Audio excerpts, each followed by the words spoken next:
രാമായണ മാസമായ കർക്കിടകമാണ് ഇപ്പോൾ നടന്നുകൊണ്ടിരിക്കുന്നത്. രാമായണ മാസത്തിൻ്റെ പ്രത്യേകത രാമായണ പാരായണം തന്നെയാണ്. അയോധ്യാപതിയായ രാമന് തുല്യനായി ഒരു പുരുഷരത്നം അതിനു മുമ്പോ അതിന് പിൻപോ ഭാരതത്തിൽ ജനിച്ചിട്ടില്ലെന്നുള്ള ഒരു വാസ്തവമാണ്. അതുകൊണ്ട് തന്നെ രാമന്റെ ജീവിതം വളരെ പ്രത്യേകതകൾ നിറഞ്ഞതാണ്.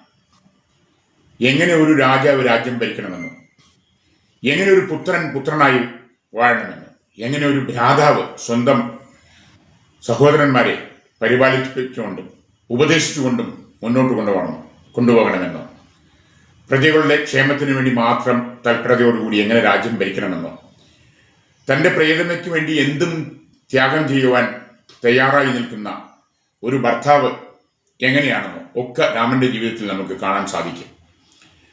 അപ്പൊ ഇതിന്റെ ഒരു വിശകലനമാണ് നമ്മൾ ഇന്നിവിടെ ഉദ്ദേശിക്കുന്നത്. ഇതൊരു ആസ്ട്രോളജി ചാനൽ ആയതുകൊണ്ട് മാത്രം നമ്മൾ രാമന്റെ ജാതകം ഒന്ന് വിശകലനം ചെയ്യാം. രാമൻ എന്നുള്ള മഹാവിഷ്ണുവിനെ അല്ല ഇവിടെ നമ്മൾ പ്രതിപാദിക്കുന്നത്. ത്രേതായുഗത്തിൽ ജനിച്ച് സാധാരണ മനുഷ്യന്മാരെ പോലെ മരിച്ച് ഈ ലോകത്തിന് മാതൃകയായിട്ടുള്ള മര്യാദ പുരുഷോത്തമനായിട്ടുള്ള രാമൻ എന്ന മനുഷ്യനാണ് ഇവിടെ പ്രതിപാദ്യ വിഷയം. അപ്പൊ രാമായണം കേരളത്തിൽ പറയുമ്പോൾ നമുക്ക് എല്ലാവർക്കും സുപരിചിതമായ രാമായണം അധ്യാത്മ രാമായണമാണ്. എഴുത്തച്ഛന്റെ രാമായണത്തിൽ ഉപരിയായി ഒരു നല്ല മലയാള കൃതി ഉണ്ടോ എന്ന് കേരളത്തിൽ ചോദിച്ചാൽ എനിക്ക് പറയാൻ വിഷമമുണ്ട്.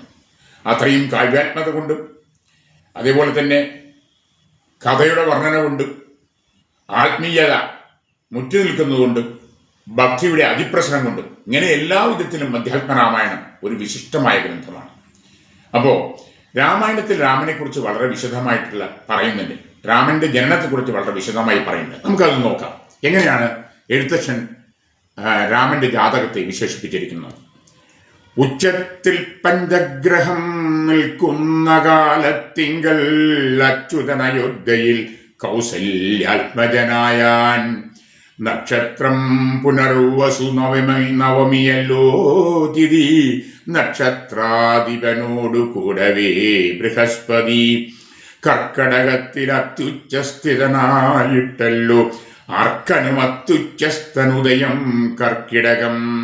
അർക്കജൻ തുലത്തിലും ഭാർഗവൻ മീനത്തിലും വക്രനുമുച്ചസ്ഥനായി മകരം രാശി തന്നിൽ. ഇങ്ങനെയാണ് എഴുത്തച്ഛൻ രാമന്റെ ജാതകത്തെ കുറിച്ച് പറഞ്ഞിരിക്കുന്നത്. പഞ്ചഗ്രഹങ്ങൾ 5 ഗ്രഹങ്ങൾ ഉച്ചത്തിൽ നിൽക്കുമ്പോൾ ഉള്ള ഒരു ജനനമാണ്. വളരെ ദുർലഭമായി മാത്രം വരുന്ന ഒരു ഗ്രഹവിശേഷമാണിത്. പക്ഷേ ഇതില് എഴുത്തച്ഛൻ വിട്ടുപോയിട്ടുള്ള 2 ഗ്രഹങ്ങളുണ്ട്. 2 തമോഗ്രഹങ്ങളുണ്ട്. അദ്ദേഹം അത് തമോഗ്രഹങ്ങളായതുകൊണ്ട് തന്നെയാണ് അതിനെ പറയാതിരുന്നത്, രാഹുകേതുക്കൾ. അതുകൂടാതെ അദ്ദേഹം ഇതിൽ ബുധനെ കുറിച്ച് പരാമർശിച്ചിട്ടില്ല. അപ്പൊ എന്തുകൊണ്ട് ബുധനെ കുറിച്ച് പരാമർശിച്ചിട്ടില്ല എന്നുള്ള ചോദ്യത്തിന് പ്രത്യക്ഷത്തിലൊരു ഉത്തരം കാണാൻ സാധിക്കില്ല. ഒരുപക്ഷെ ശുക്രനെയും സൂര്യനെയും ഒക്കെ പറയുമ്പോൾ ബുധനെ എവിടെയാണെന്ന് നമുക്ക് ഏതാണ്ട് ഊഹിക്കാവുന്നതാണ്. അപ്പൊ ബുധൻ എൻ്റെ ഒരു കാൽക്കുലേഷനിലെ ബുധൻ എവിടെയാണോ സൂര്യൻ നിൽക്കുന്നത് അവിടെ തന്നെയായിരിക്കും ബുധൻ നിൽക്കുന്നത്. കാരണം അദ്ദേഹം വളരെ നിപുണനായിരുന്നു. ധനുർവിദ്യയിൽ ഇത്രയും നിപുണനായിട്ടുള്ള ഒരു ചക്രവർത്തിയെ നമ്മൾ അതിനു മുമ്പും പിൻപും കണ്ടിട്ടില്ല. അതുകൊണ്ട് രാമന് ഒരു നിപുണയോഗം ഉണ്ടാവും എന്നുള്ളത് വളരെ വ്യക്തമായ ഒരു സംഗതിയാണ്. അതുകൊണ്ട് ബുധനും സൂര്യനും ഒന്നിച്ച് മേടത്തിൽ തന്നെയായിരിക്കും സ്ഥിതി എന്നുള്ളതാണ് നമ്മൾക്ക് മനസ്സിലാക്കാൻ പറ്റുന്നത്. അപ്പോൾ ബുധനൊഴിച്ചിട്ടുള്ള ബാക്കി എല്ലാ ഗ്രഹങ്ങളും, തമോഗ്രഹങ്ങളെ ഒഴിച്ചാൽ ബാക്കി മിക്കവാറും എല്ലാ ഗ്രഹങ്ങളും അദ്ദേഹത്തിന്റെ ജാതകത്തിൽ ഉച്ചമോ സ്വക്ഷേത്ര സ്ഥിതിയോ ഉള്ളതാണ്. 5 ഗ്രഹം ഉച്ചം, ചന്ദ്രൻ സ്വക്ഷേത്രം, പിന്നെ ബാക്കി വരുന്നത് ബുധനാണ്. ബുധൻ സൂര്യനോടുകൂടെ. അപ്പോൾ അങ്ങനെ ആയിരിക്കും രാമന്റെ ജാതകം എന്നുള്ളത് കംപ്ലീറ്റ് ആയിട്ട് നമുക്ക് മനസ്സിലാക്കാൻ സാധിക്കും. ഇവിടെ രാമന്റെ ജീവിതത്തിൽ നമ്മൾ എപ്പോഴും പറയുന്ന ഒരു കാര്യം മര്യാദ പുരുഷോത്തമനാണ്. എന്തുകൊണ്ടാണ് ഇദ്ദേഹത്തെ മര്യാദ പുരുഷോത്തമൻ എന്ന് വിളിക്കുന്നത്? ആരും വളരെ കൂലങ്കഷമായി ചിന്തിച്ചു നോക്കിയിട്ടുണ്ടാവില്ല. ധർമ്മിഷ്ഠനായിരുന്നു രാമൻ. അതുകൊണ്ടാണ് അദ്ദേഹത്തെ മര്യാദ പുരുഷോത്തമൻ എന്ന് എല്ലാവരും വിളിച്ചത്. ധർമ്മിഷ്ഠനാവാനുള്ള കാരണം അദ്ദേഹത്തിന്റെ ധർമാധിപതിയായിരിക്കുന്ന 9ാം ഭാവാധിപതിയായിരിക്കുന്ന വ്യാഴം അദ്ദേഹത്തിന് ലഗ്നത്തിൽ ഉച്ചസ്ഥനായിട്ട് നിൽക്കുകയാണ്. ഇതിൽ പരം ഒരു നല്ല വിശേഷമില്ല. അത് ചന്ദ്രനോടുകൂടി നിൽക്കുന്നതുകൊണ്ട് ഗജകേശ്വരി യോഗവും ആയിപ്പോയി. ഗജകേശ്വരി യോഗം മാത്രമല്ല, അതിന് ഹംസയോഗം എന്ന് പറയാം. കാരണം ലഗ്നത്തിൽ തന്നെയാണല്ലോ വ്യാഴം ഉച്ചമായി നിൽക്കുന്നത്. അതിസുന്ദരനായിരിക്കണം രാമൻ. ഹംസയോഗം ചെയ്തവരെല്ലാം വളരെ സുന്ദരന്മാരാണെന്നുള്ളതാണ് സാധാരണ സങ്കല്പം കണ്ടുവരുന്നത്. അപ്പോൾ അദ്ദേഹത്തിന്റെ വ്യാഴത്തിന് ചന്ദ്രന്റെ കേന്ദ്രത്തിൽ നിന്നതുകൊണ്ട് ഗജകേശ്വരി യോഗവും ലഗ്നകേന്ദ്രത്തിൽ ഉച്ചസ്ഥനായി നിന്നുകൊണ്ട് ഹംസയോഗവും രണ്ടും സംഭവിച്ചിരിക്കുന്നു. അത് ധർമ്മിഷ്ഠത ഏറ്റവും കൂടുതൽ അദ്ദേഹത്തിൽ ഇങ്ങനെ പ്രതിബിംബിച്ച് കണ്ടതിൻ്റെ ഒരു കാരണം ഈ ഒരു കോമ്പിനേഷൻ തന്നെയാണ്. അപ്പോ ധർമ്മിഷ്ഠൻ മാത്രമാണോ രാവണൻ? അല്ല, ധർമ്മിഷ്ഠൻ മാത്രമാണോ രാമൻ? അല്ല, അദ്ദേഹം ഒരു വലിയ ശത്രുസംഹാരകൻ കൂടിയായിരുന്നു. എന്ന് വെച്ചാൽ ധർമ്മത്തിനെ പ്രതിസ്ഥാപിക്കാൻ അല്ലെങ്കിൽ പുനഃപ്രതിഷ്ഠിക്കാൻ വേണ്ടിയാണ് ഓരോ ജന്മങ്ങളും ഞാൻ എടുക്കുന്നത് എന്ന് നമ്മൾ ഭഗവത്ഗീതയിൽ വായിച്ചിട്ടുണ്ട്. അപ്പോൾ ഒരു ധർമ്മ സംസ്ഥാപനത്തിന് വേണ്ടി തന്നെയാണ് രാമന്റെയും ജനനം. അപ്പൊ ആ അധർമ്മിഷ്ഠനായിട്ടുള്ള അധർമ്മിയായിട്ടുള്ള രാവണന്റെ ഹുങ്ക് കളഞ്ഞ ശേഷം അദ്ദേഹം ധർമ്മം സ്ഥാപിക്കുക തന്നെയാണ് ചെയ്തത്. അപ്പൊ അതിന് ഇവിടെ എന്താണ് അതിന് ഒരു പ്രസക്തിയുള്ളത് ഈ ജാതകത്തിൽ നിന്ന് ചോദിക്കുകയാണെങ്കിൽ, അദ്ദേഹത്തിന്റെ ചൊവ്വ വക്രണം ഉച്ചസ്ഥനായി മകരൻ രാശി തന്നെ പറയുന്നത്. അപ്പൊ അദ്ദേഹത്തിന്റെ ചൊവ്വ ഉച്ചമാണ്, 7 ചൊവ്വ ഉച്ചമായി നിൽക്കുന്നുണ്ട്. വളരെയധികം ക്ഷാത്രവീര്യമുള്ള, അദ്ദേഹം ക്ഷത്രിയനായിരുന്നല്ലോ, ക്ഷാത്രവീര്യമുള്ള ഒരു രാജാവായിരുന്നു അദ്ദേഹം. അത് മാത്രമല്ല, അദ്ദേഹം 6ാം ഭാവാധിപതിയായിരിക്കുന്ന വ്യാഴം ലഗ്നത്തിൽ നിന്നുകൊണ്ട് അതിബലവാനായ ഒരു ശത്രുവിനാണ് അദ്ദേഹം എന്നും ജീവിതം മുഴുവൻ അദ്ദേഹം അതിബലവാനായ ഒരു ശത്രുവിനെയാണ് നേരിട്ടത്. രാവണന്റെ മരണം വരെയും അദ്ദേഹത്തിന് അതിബലവാനായ ഒരു ശത്രുവായിരുന്നു ഉണ്ടായിരുന്നത്. അത് മാത്രമല്ല, അത് വ്യാഴമാണ്. അതുകൊണ്ട് തന്നെ നമുക്കറിയാം രാവണൻ ബ്രാഹ്മണനായിരുന്നു. മാത്രമല്ല അദ്ദേഹം പല വേദ പണ്ഡിതനായിരുന്നു. അങ്ങനെയെല്ലാം നമ്മുടെ ഈ ജാതകത്തിൽ തന്നെ കാണുന്നുണ്ട്. വ്യാഴമാണ് 6ാം ഭാവാധിപതിയായി ലഗ്നത്തിൽ നിൽക്കുന്നുണ്ട്. അതുകൊണ്ട് അദ്ദേഹത്തിന് വളരെയധികം ഓപ്പോസിഷൻ ഉണ്ടായിരുന്നു. പിന്നെ അത് മാത്രമോ അല്ല, അദ്ദേഹത്തിന്റെ ജീവിതത്തിൽ മുഴുവൻ ഓപ്പോസിഷൻ ആയിരുന്നു. ഇപ്പോൾ നമ്മൾ അഭിഷേകം നടത്താൻ പോകുമ്പോൾ തന്നെ അദ്ദേഹത്തിന് വിഘ്നം വരികയാണ്. അപ്പോൾ ഇങ്ങനെ ജീവിതത്തിൽ ഉടനീളം എപ്പോഴും പരീക്ഷണങ്ങൾ മാത്രം നിറഞ്ഞിട്ടുള്ള ഒരു ജീവിതമായിരുന്നു രാമന്റേത്. അതേസമയം ഈ ധർമ്മിഷ്ഠ തന്നെയാണ് തന്റെ പിതാവിനെ അനുസരിക്കാൻ അദ്ദേഹത്തിന് പ്രചോദനം കൊടുത്തതും. അതേ തന്നെയാണ് ചൊവ്വയാണ് നമ്മുടെ ബ്രദേഴ്സ് അല്ലെങ്കിൽ നമ്മുടെ സഹോദരന്മാരെ കുറിക്കുന്നത്. ആ ചൊവ്വ ഉച്ചമായിരുന്നുണ്ട്. അദ്ദേഹത്തിന് ഏറ്റവും വലിയ ബലം അദ്ദേഹത്തിന്റെ സഹോദരൻ തന്നെയായിരുന്നു. 2 സഹോദരന്മാർ കാട്ടിലേക്ക് പോയില്ലെങ്കിലും കൂടി അദ്ദേഹത്തിന്റെ അഭാവത്തിൽ അദ്ദേഹത്തിന് വേണ്ടി പ്രതിപുരുഷന്മാരായിട്ട് രാജ്യഭരണം നടത്തിയ 2 സഹോദരന്മാരും എന്നും ഒപ്പം നേളുപോലെ സ്വന്തം ജീവിതം കൂടി ത്യജിച്ച ലക്ഷ്മണനും രണ്ടും ജാതകത്തിൽ ഉച്ചസ്ഥമായിട്ടുള്ള ചൊവ്വയെ പ്രതിനിധീകരിക്കുന്നു. എന്ന് വെച്ചാൽ അദ്ദേഹത്തിന് തൻ്റെ സഹോദരന്മാരിൽ നിന്ന് വളരെയധികം ഗുണങ്ങൾ ലഭിച്ചു എന്നുള്ളതിന് യാതൊരു സംശയമില്ലാത്ത കാര്യം. പിന്നെ ഇദ്ദേഹത്തിന്റെ ശാസ്ത്രവീര്യം നമ്മൾ പറയുന്നത്, രാമൻ എപ്പോഴും വളരെ സൗമ്യനായിട്ടാണ് നമ്മൾ കാണുന്നത്.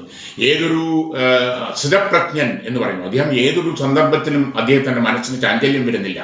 അദ്ദേഹത്തിനെ കാട്ടിലേക്ക് പറഞ്ഞുവിടാൻ പറയുമ്പോഴും കൂടി അദ്ദേഹം കൈകൈയുടെ അടുത്ത് കൂടി പോയിട്ട് പെർമിഷനും അതുപോലെ തന്നെ അനുഗ്രഹവും വാങ്ങിച്ചിട്ടാണ് അദ്ദേഹം പോകുന്നത്. അപ്പൊ അദ്ദേഹത്തിന്റെ മനസ്സിന് യാതൊരു ചാഞ്ചല്യവും വരുന്നില്ല. ഇത് അദ്ദേഹത്തിന്റെ മനസ്സിന്റെ ഒരു പ്രത്യേകതയാണ്. വളരെ ബലവാനായിട്ടുള്ള ചന്ദ്രനും അതേസമയം വ്യാഴത്തിനോട് കൂടി നിൽക്കുന്ന ചന്ദ്രനാണ് അദ്ദേഹത്തിന്റെ മനസ്സിനെ ഇത്രയും ബലവാനാക്കിയത്. പക്ഷേ അദ്ദേഹം ഇതൊക്കെ ആണെങ്കിലും വെറും സംയമനം പാലിക്കുന്ന ആളാണോ എന്ന് ചോദിച്ചാൽ ഒരിക്കലുമല്ല.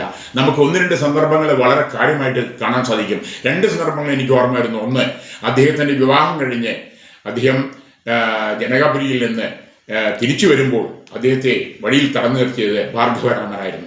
എല്ലാവർക്കും വളരെയധികം ഭയം ജനിപ്പിക്കുന്നതും ലോകത്തിൽ ഒരാൾക്കും തോൽപ്പിക്കാൻ പറ്റാത്തതുമായിട്ടുള്ള പരശുരാമൻ വളരെ ക്ഷത്രിയന്മാരുടെ ആജന്മ ശത്രുവായിരുന്നു. 21 വട്ടം ക്ഷത്രിയന്മാരെ മുഴുവനും അന്തകനായി മാറിയ അദ്ദേഹം എന്ന് പറയാണ്, ഇനി നിനക്ക് ഒരാടി ഇവിടുന്ന് പോകാൻ പറ്റില്ല, ഇനി അവിടെ വലിയ ശൈവജാപം മുറിച്ചതല്ലേ. അദ്ദേഹം ശിവന്റെ ശിഷ്യൻ കൂടിയാണ്. അപ്പൊ അതുകൊണ്ട് അദ്ദേഹത്തിന് അതിൻ്റെ ഒരു ദേഷ്യവും കൂടിയുണ്ട്. അതുകൊണ്ട് എൻ്റെ കയ്യിൽ ഒരു വിഷ്ണുജാപമുണ്ട്, ഇത് പറ്റുമെങ്കിലും ഇത് നീ വലിച്ചു കെട്ട് എന്നോട് യുദ്ധം ചെയ്യണമെങ്കിൽ എന്നോട് യുദ്ധം ചെയ്താൽ മാത്രമേ നിനക്ക് ഒരടി മുന്നോട്ട് വെക്കാൻ പറ്റുള്ളൂ എന്ന് പറയുമ്പോൾ രാമൻ പറയുന്നു, അദ്ദേഹത്തിന്റെ അപ്പോഴും അചഞ്ചലമായ മനസ്സ് പുറത്തേക്ക് വരികയാണ്, ഞങ്ങളോട് ഇപ്രകാരം പറയുന്നത് ഞാനൊരു ബാലകനാണ്, അങ്ങയോട് യുദ്ധം ചെയ്യാനുള്ള ത്രാണി എനിക്കില്ല, സത്വസംഹാരത്തിനുള്ള ത്രാണിയും എനിക്കില്ല, പക്ഷേ ക്ഷത്രിയകുലത്തിൽ ഞാൻ ജനിക്കുകയും ചെയ്തു, അതുകൊണ്ട് എന്നോട് മാപ്പാക്കണം എന്ന് പറയുമ്പോൾ നിന്റെ ഈ ഗർവണമൊന്നും കേൾക്കാൻ എനിക്ക് സമയമില്ല, അല്ലെങ്കിൽ ഞാൻ വംശത്തിനെ ഒന്നിച്ച് ഇപ്പൊ ഇവിടെ വെച്ചിട്ട് സംഹരിക്കുന്നതാണെന്നാണ് പരശുരാമൻ പറയുന്നത്. അതും ഒരു വ്യക്തി ഒരു സ്ത്രീയെ വിവാഹം കഴിച്ചു കൊണ്ടുവരുന്ന സന്ദർഭത്തിലാണ് പറയുന്നത്. ഓർക്കണം, ഏറ്റവും വലിയൊരു പരീക്ഷണഘട്ടമായിരുന്നു. അപ്പൊ അദ്ദേഹം പറയാണ്, ഞാൻ ശ്രമിച്ചു നോക്കാം, ആ വില്ല് തരൂ. അങ്ങനെ പിന്നീട് ചരിത്രമാണ്, വില്ല് തരുന്നു, അദ്ദേഹം കൊലയ്ക്കുന്നു, അദ്ദേഹം മമ്പെടുത്ത് അതേ പരശുരാമനോട് ചോദിക്കുന്നു, എനിക്ക് ലക്ഷ്യം കാണിച്ചു തരൂ. രാമന്റെ ബാണത്തിന് ഒരിക്കലും ലക്ഷ്യം തെറ്റാറില്ല. അപ്പോൾ അവിടെ ക്ഷാത്രവീര്യമാണ് വരുന്നത്. അതുവരെയുള്ള വിനയം മാറി അദ്ദേഹത്തിന്റെ ക്ഷാത്രവീര്യം പുറത്തു വരുന്നു. പരശുരാമൻ കീഴടങ്ങുന്നു. അദ്ദേഹത്തിന്റെ എല്ലാ ശക്തികളും രാമന് തന്നെ കൊടുത്ത് അദ്ദേഹം തപസ്യയായി പോകുന്നു. അങ്ങനെയാണ് ആ ഒരു സന്ദർഭം. അതേപോലെ മറ്റൊരു സന്ദർഭത്തിൽ അദ്ദേഹം സീതാ അപഹരണത്തിന് ശേഷം ലങ്കയിലേക്ക് പോകാനുള്ള പാലം ഇടുന്നതിനായി വരുണദേവന്റെ അടുത്ത് അദ്ദേഹം പെർമിഷൻ ചോദിക്കുന്നു. എനിക്ക് നീ വെള്ളം മാറിത്തരണം, എനിക്കിവിടെ പാലം പണിയെന്ന് പറയുമ്പോൾ എത്ര പറഞ്ഞിട്ടും വരുണൻ വരാതിരുന്നപ്പോൾ അദ്ദേഹം ലക്ഷ്മണന്റെ അടുത്ത് പറഞ്ഞു, ലക്ഷ്മണ നീ എൻ്റെ വില്ലെടുക്ക്, ഞാൻ ഈ സമുദ്രത്തിനെ വറ്റിക്കാൻ പോവാണെന്ന് പറഞ്ഞു അദ്ദേഹം അവിടെ വില്ലെടുത്ത് കൊലയ്ക്കുമ്പോഴാണ് വരുണൻ അടുത്ത് വരുന്നത്. ദയവ് ഇത് ക്ഷമിക്കണം, എനിക്കും സമുദ്രത്തിലെ എല്ലാ ജീവികളുടെയും പെർമിഷൻ ഉണ്ടെങ്കിൽ മാത്രമേ എനിക്ക് അങ്ങയോട് പെർമിഷൻ തരാൻ പറ്റുള്ളൂ, അതുകൊണ്ടാണ് ഞാൻ താമസം വന്നതെന്ന് പറയുകയും അവന് മാപ്പ് കൊടുക്കുകയും അദ്ദേഹം പിന്നീട് രാമസേതു നിർമ്മിച്ച് ബാക്കി രാവണനെ സംഹരിച്ച് തിരിച്ചു വരികയും.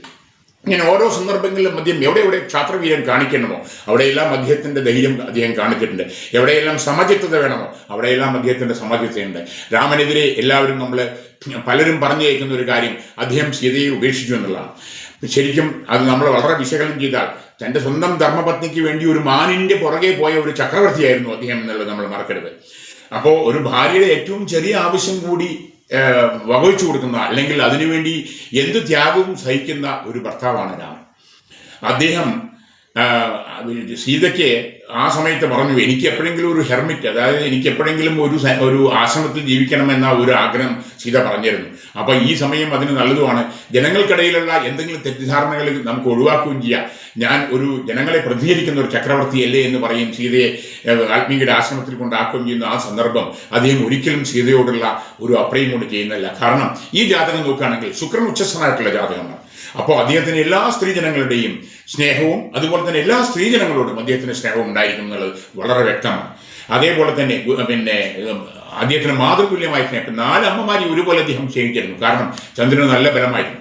അതുകൊണ്ട് ചന്ദ്രനാണ് മാതാവിനെ പ്രതിനിധീകരിക്കുന്നത്. അപ്പൊ സീതയോട് ഇത്രയും പ്രിയമുള്ള വേറെ ഒരു ഭർത്താവിന്, അല്ലെങ്കിൽ വേറെ ഏതെങ്കിലും ഒരു ഭർത്താവിന് ഇത്രത്തോളം പ്രിയം നമുക്ക് കാണില്ല. ബാക്കി പലരും പല വിവാഹങ്ങൾ ചെയ്യുകയും പല സ്ത്രീകളോട് ഒത്തു ജീവിക്കുകയും ചെയ്തപ്പോൾ അദ്ദേഹം എന്നും ഒരു ഏകപത്നി വ്രതനായി എന്നുള്ളത് ഏറ്റവും വലിയ കാര്യമാണ്. ശൂർപ്പണഖ വന്ന ഏറ്റവും അതിസുന്ദരിയായിട്ടാണ് ശൂർപ്പണഖ വരുന്നത്. ശൂർപ്പണഖയ്ക്കുള്ള നമ്മളൊക്കെ ഒരു മനസ്സിലൊരു വിചാരമുണ്ട്, അത് രാക്ഷസി എന്ന് പറഞ്ഞാൽ വളരെ മോശമാണ്. അങ്ങനെയല്ല, അവർ വളരെ സുന്ദരിയായിരുന്നു. മാത്രമല്ല അവർക്ക് ഏത് രൂപം എടുക്കാനുള്ള കഴിവുണ്ടായിരുന്നു. അപ്പൊ അതിസുന്ദരിയായിട്ടാണ് അദ്ദേഹം രാമന്റെ അടുത്ത് വരുന്നത്. ആ പ്രലോഭനത്തിൽ പെടാതെ വളരെ തന്ത്രപരമായാണ് അദ്ദേഹം ശൂർപ്പണഖയെ ഒഴിവാക്കുന്നത്. ഇങ്ങനെയുള്ള എല്ലാ സന്ദർഭങ്ങളിലും അദ്ദേഹം ഏകപത്നി വ്രതൻ അദ്ദേഹത്തിന്റെ അടുത്ത് പറഞ്ഞു. അതായത് രണ്ടാമത് അഭിഷേകം നടത്തുമ്പോൾ, പട്ടാഭിഷേകം നടത്തുമ്പോൾ ധർമ്മപത്നി വേണം. അപ്പോൾ വിവാഹം കഴിക്കുകയോ അല്ലെങ്കിൽ ധർമ്മപത്നിയുടെ സ്ഥാനത്ത് ആരെങ്കിലും ഇരുത്തുകയോ ചെയ്യണം പറയുമ്പോൾ അദ്ദേഹം വിസമ്മതിച്ച് ഒരു സ്വർണ്ണപ്രതിമ, സീതയുടെ ഒരു സ്വർണ്ണപ്രതിമയാണ് അവിടെ ഇരുന്നത്. ഇത്രയും വലിയ ഉദാത്തമായിട്ടുള്ള ഒരു എക്സാമ്പിൾ, ഒരു ഉദാഹരണം നമുക്ക് വേറെ എവിടെയും കിട്ടാൻ സാധ്യമല്ല. അപ്പോൾ അദ്ദേഹത്തിന്റെ ജാതകത്തിൽ കാണുന്ന ശുക്രന്റെ ബലവും അതേപോലെ തന്നെ ചൊവ്വയുടെ ഉച്ചസ്ഥിതിയും പിന്നെ സൂര്യന്റെ 10ലെ ഉച്ചസ്ഥിതി, അദ്ദേഹം ധർമ്മിഷ്ഠനായ രാജാവ് വളരെയധികം വർഷം രാജ്യം ഭരിച്ചു എന്നാണ് പറയുന്നത്. അപ്പോൾ അതിന് ഉപോത്ബലമായിട്ടുള്ള ഒരു കാര്യമാണ്. വ്യാഴത്തിന്റെ ഉച്ചസ്ഥിതി ഞാൻ ആൾറെഡി പറഞ്ഞു കഴിഞ്ഞു. പിന്നെ ശനി അദ്ദേഹത്തിന് 4ൽ ഉച്ചസ്ഥനായിട്ടാണ് നിൽക്കുന്നത്. ശനി 7ാം ഭാവാധിപതിയാണ്. അപ്പോഴും ആ വിധത്തിലും അദ്ദേഹത്തിന് ധർമ്മപത്നിയോട് വളരെയധികം സ്നേഹമായിരിക്കും. ഇങ്ങനെ രാമന്റെ ജാതകം കണ്ടാൽ എല്ലാ വിധത്തിലും അദ്ദേഹത്തിന്റെ ഗുണങ്ങൾ ഈ ജാതകത്തിൽ നിന്നും ഉത്ഭവിച്ചാണ് നമുക്ക് മനസ്സിലാക്കാൻ സാധിക്കും. നന്ദി, നമസ്കാരം.